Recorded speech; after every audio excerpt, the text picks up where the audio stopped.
तो इस मूवी की शुरुआत में हमें रिचर्ड और एंथनी की बचपन की वीडियोस दिखाई जाती हैं। ये दोनों भाई हैं और एक दूसरे से बहुत प्यार करते हैं। रिचर्ड अपने छोटे भाई एंथनी का ज्यादा ही ख्याल रखता है क्योंकि एंथनी दिमागी तौर पर थोड़ा वीक था। लेकिन फिर वक्त गुजरा, ये लोग बड़े हो गए और रिचर्ड आर्मी में चला गया और ऐसे एंथनी बेचारा अकेला पड़ गया। सीन कट होकर प्रेजेंट टाइम में आता है जहाँ हम देख रहे हैं कि रिचर्ड वापस अपने टाउन में आया है। टाउन में आने पर जैसे सभी लोग खुश होते हैं वैसे रिचर्ड खुश नहीं। वो गुस्से में लग रहा है जैसे वो कुछ खतरनाक करने के लिए आया हो। असल में सालों पहले जब वो एंथनी को अकेला छोड़ गया था तो तब उसके पीछे कुछ ड्रग माफिया के लोग लग गए। उन्होंने एंथनी के साथ बहुत बुरा सलूक किया, उसे नशे करवाए, उसे अब्यूज किया और ये सब रुका नहीं, सालों तक चलता रहा। रिचर्ड को जैसे ही इस मामले का पता चला तो वो फौरन अपने भाई का बदला लेने छुट्टियां लेकर अपने टाउन में आ गया। यहाँ आते ही वो अपने भाई से कहता है, फिक्र मत करो, अब तुम्हें हाथ लगाना तो दूर, कोई तुम्हें बुरी नजर से देख भी नहीं सकता क्योंकि मैं वापस आ गया हूँ। हम देखते हैं कि ये दोनों भाई छोटे से फार्म हाउस पर रुके थे। सुबह होते ही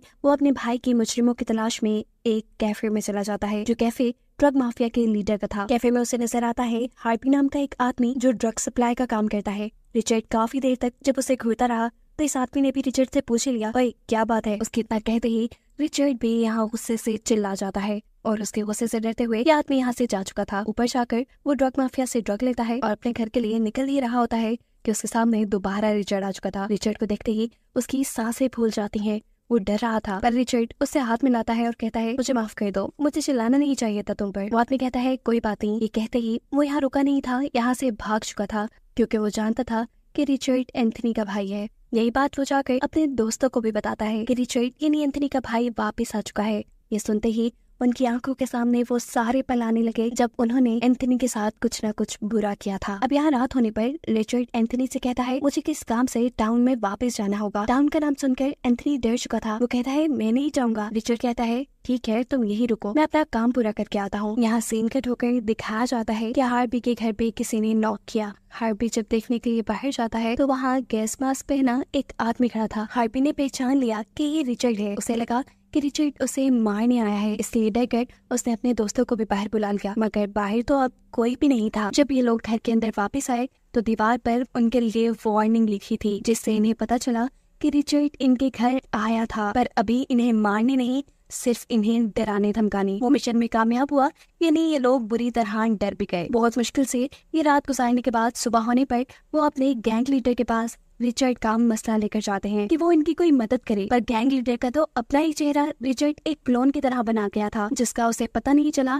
क्योंकि रात में वो नशे में था। हार्पी अब उसे बताता है कि ये सब क्या धरा रिचर्ड का है, एंथनी का भाई जो उसका बदला लेने के लिए वापस आया है। एंथनी का नाम सुनते ही उसके भी तोते उड़ चुके थे क्योंकि उसने ही एंथनी को सबसे ज्यादा टॉर्चर किया था। अभी ये लोग बातें ही कर रहे थे कि इतने में इनके बाकी ग्रुप के मेंबर्स भी आ जाते हैं जिनका भी गैंग लीडर वाला ही हाल था। इन सबको डर के साथ साथ गुस्सा और तकलीफ इस चीज की थी कि शहर के सभी लोग इनसे डरते थे और यहाँ कोई इन्हें डरा रहा था। जरूर उनके पीछे कोई बड़ी स्पोर्ट है। ग्रुप लीडर को लगता है कि उनके ग्रुप में काम करने वाली लड़की नहीं रिचर्ड को एंथनी के ऊपर होने वाले जुल्म के बारे में बताया है, इसीलिए वो जाकर इस लड़की को खूब टॉर्चर करते हैं। पर ये लड़की भी मासूम है, उसने ऐसा कुछ रिचर्ड को नहीं बताया। ये लोग अब यहाँ से निकलते ही हैं कि करीब ही उन्हें रिचर्ड खड़ा हुआ नजर आ जाता है। रिचर्ड को देखकर बाकी सब भाग चुके थे लेकिन गैंग लीडर यही खड़ा हो जाता है। वो रिचर्ड से पूछता है, बताओ मसला क्या है तुम्हारा, क्या तुम्हें डर नहीं लगता हमसे? जवाब में रिचर्ड कहता है, अरे डरना तो तुम्हें चाहिए। मुझे धमकियां देने से पहले ये सोचो कि अगर मैं चाहता तो कल रात ही तुम्हें मार देता, लेकिन मैंने तुम्हें क्लोन बनाकर छोड़ दिया। गुस्से में अब गैंग लीडर बोलता है, आखिर तुम्हें अब चाहिए क्या?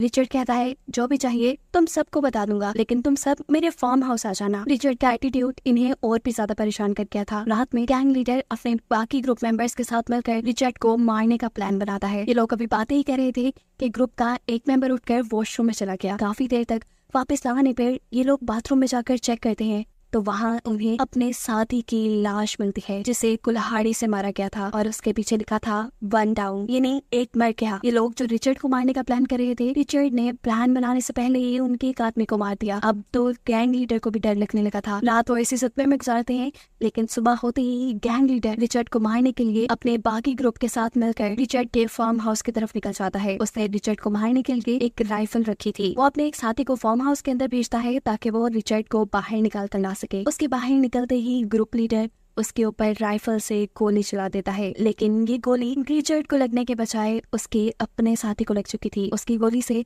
उसका अपना ही साथी मारा गया था। ये बेवकूफ गैंग लीडर सिर्फ एक ही गोली लेकर आया था, क्योंकि उसे लग रहा था कि वो एक ही गोली से रिचर्ड को मार देगा। अब उनके पास कोई हथियार भी नहीं था। ना चाहते हुए अपनी जान बचाने के लिए उन्हें वापस शहर की तरफ जाना पड़ता है। इनकी बुरी किस्मत के थोड़ा ही दूर जाने पर इनकी गाड़ी का फ्यूल खत्म हो जाता है, जिसे डलवाने के लिए वो एक गैस स्टेशन पर रुक जाते हैं। इस टाइम डर के मारे इनकी हालत बहुत खराब थी। यहाँ उनका एक साथी जो बहुत ही ज्यादा डरा हुआ था, वो अब वापस राउंड में नहीं जाना चाहता था, क्योंकि उसे पता था कि रिचर्ड उन्हें मारने वहां जरूर आएगा। वो इन सबसे भी कहीं और जाने को कहता है, लेकिन कोई भी उसके साथ जाने को राजी नहीं हुआ, इसीलिए वो अकेला ही इन्हें छोड़कर चला जाता है। एक और बुरी खबर उन्हें ये मिली कि अब उनकी गाड़ी भी खराब हो चुकी है। ना चाहते हुए इन्हें बाकी का सफर पैदल तय करना पड़ता है। ये लोग एक साथ रहने का फैसला करते हैं, क्योंकि ये जानते थे कि जब तक एक साथ रहे तब तक जिंदा रहने के चांसेस ज्यादा हैं। चलते चलते आखिर के लोग गैंग लीडर के घर पहुंच गए। यहाँ आते ही ये लोग अपने अपने वेपन्स उठा लेते हैं और सबसे पहले घर का ऊपर वाला पोर्शन चेक करने के लिए जाते हैं कि कहीं रिचर्ड उनसे पहले यहाँ पहुंचकर छुप तो नहीं गया। छुपा तो वो इनके ही घर में था, लेकिन ऊपर वाले पोर्शन में नहीं,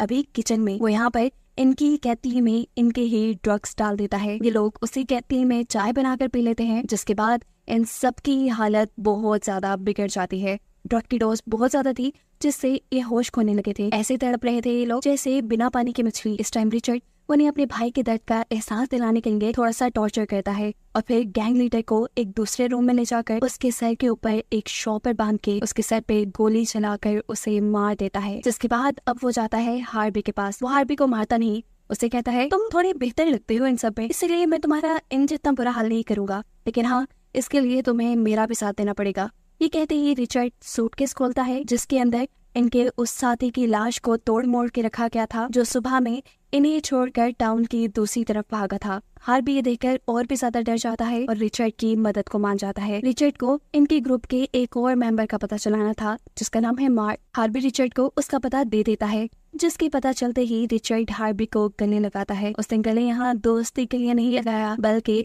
उसने तो यहाँ हार्बी को गले उसे धोखे से मारने के लिए लगाया था। वो पीछे से हार्बी को स्टैब करके मार चुका था। सीन कट होकर अगले सीन में हम देखते हैं कि रिचर्ड अपने भाई एंथनी को लेकर मार्क के टाउन में आ चुका है। यहाँ उसे सबसे पहले मार्क के बच्चे दिखते हैं, जिन्हें वो एक चाकू और एक मास्क देता है और कहता है जाओ बेटा, इन्हें अपने घर ले जाओ और कहना कि ये सोल्जर ने दिए थे। घर जाते ही बच्चे ये मास्क और ये चाकू मार्क को दे देते हैं। मार्क इन चीजों को देखकर डर जाता है। वो इन बच्चों को गाड़ी में बिठाकर वहां ले जाने लगता है जहाँ सोल्जर यानी रिचर्ड इन बच्चों को मिला था। ये सब भी असल में रिचर्ड का प्लान था कि मार्क घर से बाहर चला जाए। इस टाइम रिचर्ड उसके घर के पास ही था, जो उसके जाते ही उसके घर पे नॉक करता है और उसकी वाइफ से कहता है कि जब मार्क आए तो उसे बताना कि एंथनी का भाई रिचर्ड आया था। घर आने पर मार्क की वाइफ मार्क को ये बात बता देती है और एंथनी का नाम सुनते ही खौफ से उसका भी दिमाग उलट जाता है। उसे भी अब मौत अपने करीब नजर आ रही थी, इसीलिए मरने से पहले वो अपनी वाइफ को खुद ही सच्चाई बता देता है कि एंथनी उनके ग्रुप का एक छोटा मेंबर था। उसके ग्रुप के सभी लोग मिलकर उसे अब्यूज करते थे, उसे ड्रग्स करवाते थे और वो कुछ कर भी नहीं पाता था, क्योंकि वो थोड़ा सा पागल था। मार्क अपनी वाइफ से कहता है मेरा यकीन मानो, मैंने कभी उसके साथ ऐसा नहीं किया, कभी उसके साथ बुरा सलूक नहीं किया, लेकिन हाँ, मेरी गलती सिर्फ इतनी है कि मैंने बुरा होने से रोका भी नहीं और मेरे ऐसा करने से ये बुराई इतनी बढ़ गई कि एक दिन ग्रुप वालों ने उसे बहुत ओवरडोज कर दिया। फिर अपनी हवस निकालने के लिए उसे बहुत मारा, फिर भी उनका दिल नहीं भरा। तब उसकी गले में फांसी का फंदा डालकर बार बार ऐसे एक्ट करवाया जैसे वो फांसी पर लटक रहा हो। उस टाइम एंथनी चिल्ला चिल्लाकर अपने भाई को बुला रहा था, लेकिन इन सब लोगों ने उसे ये कहकर चुप करा दिया कि अगर तुम ज्यादा चिल्लाओगे तो तुम्हारे भाई को गोली लग जाएगी, वो मर जाएगा। इस सब से भी जब उनका दिल नहीं भरा तो वो उसे एक खतरनाक अंधेरे से भरे कमरे में बंद कर गए, जहाँ एंथनी ने अपने आप को सच में फांसी लगाकर मार दिया। यानी यहाँ कहानी में बहुत बड़ा ट्विस्ट है। जिस एंथनी को हम रिचर्ड के साथ साथ देख रहे हैं, पता चला है कि वो एंथनी तो काफी सालों पहले मारा जा चुका है। रिचर्ड के साथ जो एंथनी हमें नजर आ रहा है वो तो सिर्फ रिचर्ड की इमेजिनेशन है। रिचर्ड को इस चीज का रिग्रेट था